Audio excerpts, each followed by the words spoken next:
আমি এখন দাঁড়িয়ে আছি রাজশাহী রেল স্টেশনে। তো এখানে আমরা দেখতে পাচ্ছি অনেক মানুষ,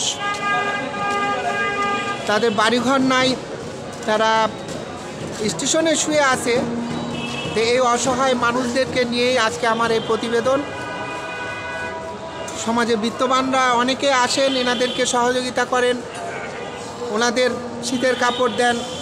তো আজকে আমরা এক আপার কাছে তার কোথায় বাড়ি আমরা শুনবো। বলেন। আমার বাড়ি আপনি সারাদিন এখানে কি করেন? সারাদিন আমি চাষি বেড়াই। তো একটু শীতের কাপড় যদি আপনাদের দেওয়া যায় তাহলে আপনাদের তো উপকার হয়। যে আমার শীতের কাপড় পরে তো উপকারী।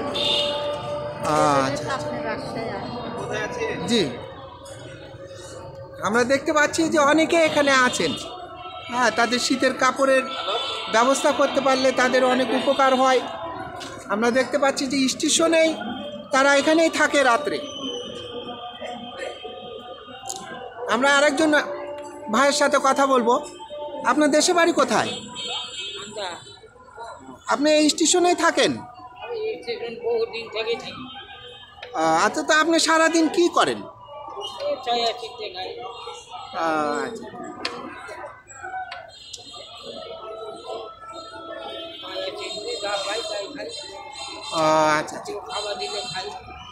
আচ্ছা,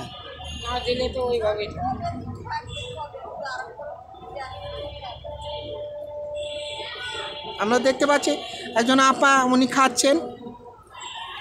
ওনারা এখানে রাত্রে এখানেই থাকেন।